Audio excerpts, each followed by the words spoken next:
Hey everyone, welcome back to the Outcomes Rocket. I'm thrilled to have Tom Calabro with us. He's an experienced senior director of patient care services with over 2 decades of diverse nursing experience across multiple clinical settings, including pediatric critical care, adult critical care, cardiothoracic surgery, and emergency medicine. He's a graduate of Loyola University in New Orleans, and Tom's highly skilled in advanced cardiac life support, healthcare management, patient safety, medical surgical care, and public speaking.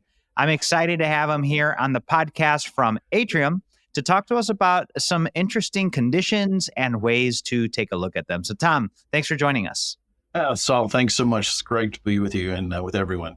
Hope you're having a great day. Yeah, no, thank you. It's for sure. It's a lot greater now that you're with us.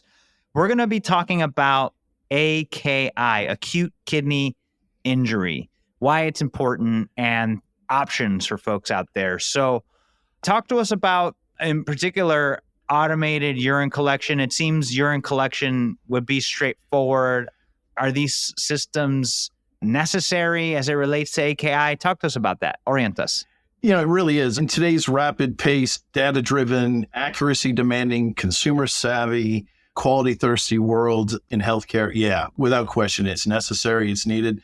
Today, more than ever before, patients are more complex, and everything we see from diabetes to heart disease to acute kidney injury. So yeah, we've got to have accurate data as quickly as possible. Thanks for that, Tom. And so let's dive in, because I feel like a lot of people may not know what acute kidney injury is. What is it? Why is it important? What causes it? A lot of times we cause it. So, I mean, it's really one of those things. Acute kidney injury used to be called acute renal failure. You remember from high school biology, the kidney, the functional units, a nephron, and basically the way it works is this. You have blood delivers it to the kidneys, and under pressure, ions and water are filtered out. And then as they filter out, what happens is we see that the urine is created. Here's the deal. Acute kidney injury is basically a decrease in the ability of the kidney to filter waste products. And so if you don't have good blood pressure and you don't have good blood flow, and you don't have good nephrons, you're not going to make any urine. So when I taught at the College of Nursing, I used to tell the students, no BP, no PP. That's just basically how it works. I love it. That's a good way to remember it for sure. No BP, no PP. All right. How do you know when your patient's developing AKI, acute kidney injury? It's interesting. So AKI falls into a few categories. There's a pre-renal phase, and that's the one that really is the one that we want to be concerned about. In that pre-renal phase, what we see is a decrease in blood flow to the kidneys. It's usually due to trauma or bad cardiac output, infections, sepsis, medications a lot of times, bleeding, those types of situations. And so what happens is your blood pressure goes down, and as a result, what we start to see is you're not making any urine. Again, it goes back to that whole idea of no BP, no PP. Mm-hmm. Other things are intrinsic, intrarenal things where you have a low blood pressure again, or you have bad organ perfusion, or basically some medications, and then the post-renal phase. So what we start to see is this. How do we know that they're getting sicker? We start to see a decrease in urine output. So what we look for as clinicians is a certain amount, 0.5 mLs per kilo per hour. And if it's below that for a period of 6 to 12 hours, we know the patient is starting to get into trouble. Wow. Interesting. And because you're measuring their fluid intake as well, right? So it's all part of the calculation. Yeah, it's all part of the calculation. And we see what's going in and we know what should be coming out. And unfortunately, what happens today, and we see this more and more, our patients have never been sicker in the ICUs and in the hospitals. And what, if you think about it, people we used to send home, we now send home, we used to keep for days on end. What happens in reality is this, and this is why this electronic measurement is really important. And it's because what happens is the nurse is busy. She has 2 patients in the ICU.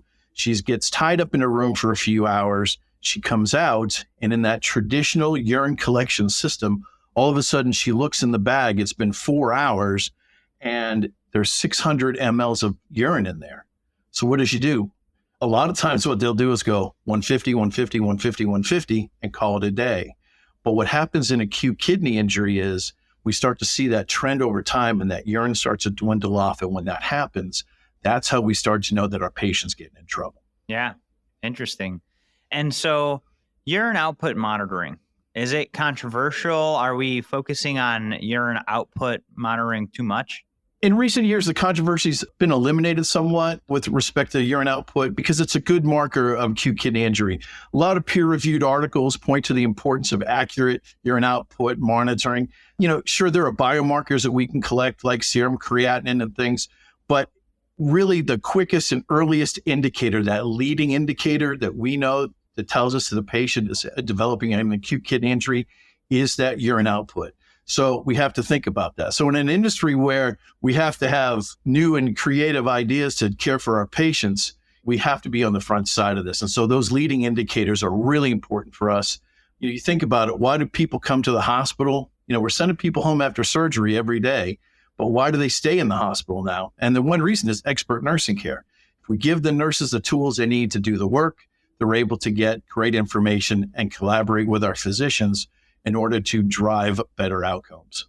Thanks, Tom. And so, we all know nurse-patient ratios, they're struggling. Like, there's not enough nurses, there's not enough physicians. What role does automation play in all this? Automation plays a huge role because what we have to think about as leaders, particularly in healthcare, is we have to think about the trade-off. Nursing burden is a big component of our care factors. And so when we think about how do we decrease harm, how do we have zero harm and move toward eliminating never events, one of the things we have to do is we have to look at what's the nursing ratio, and then how do we make it easier for them? Many, many, many years ago, before you and I were walking around this planet, nurses used to have to collect blood pressures every 15 minutes manually.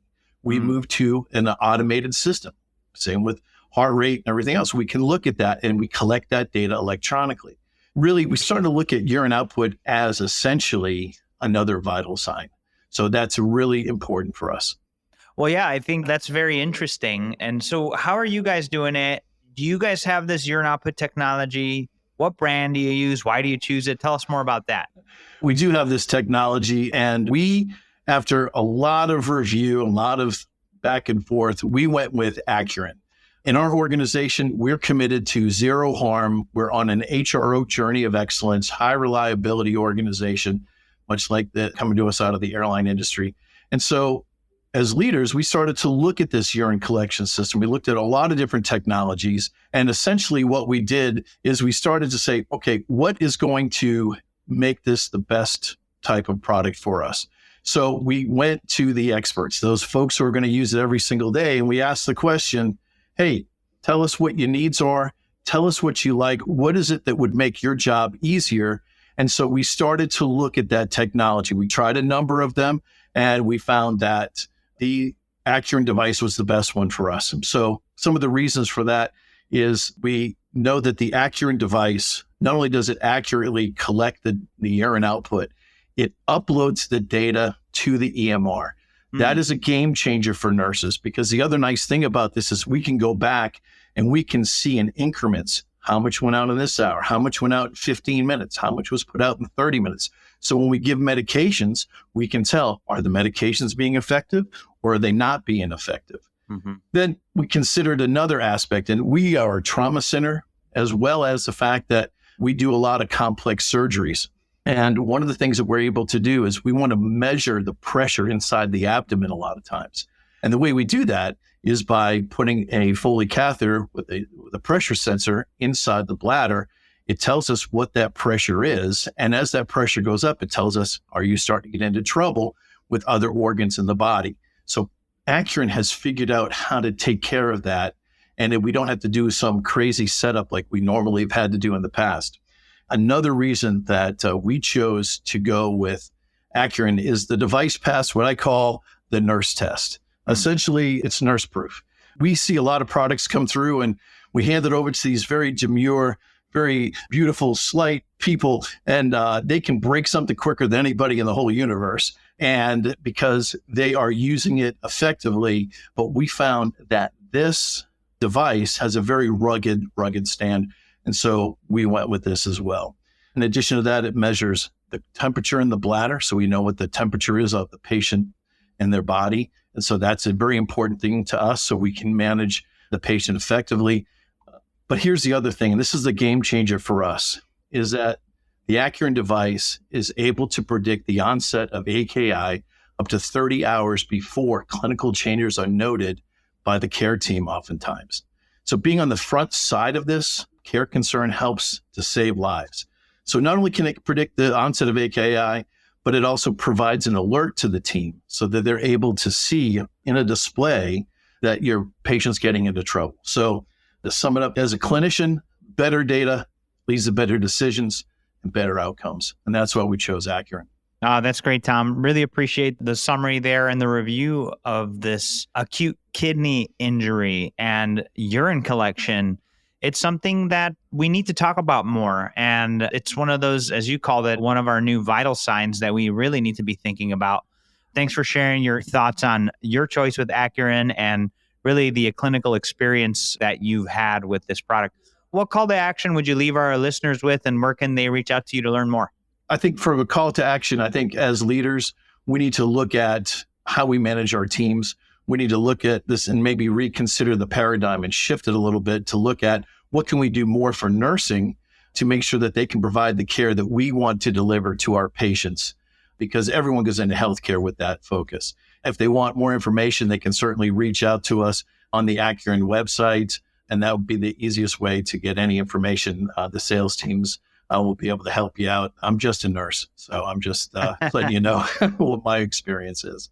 I love it. Well, there you have it, folks. Tom Calabro, just an incredible discussion around this topic. In the show notes, we're going to leave all the ways to get in touch with him, the Akron team, and for you to learn more. So, Tom, thanks for doing this. This was a lot of fun. Thanks, Saul. It's great to see you. Have a great day. You too.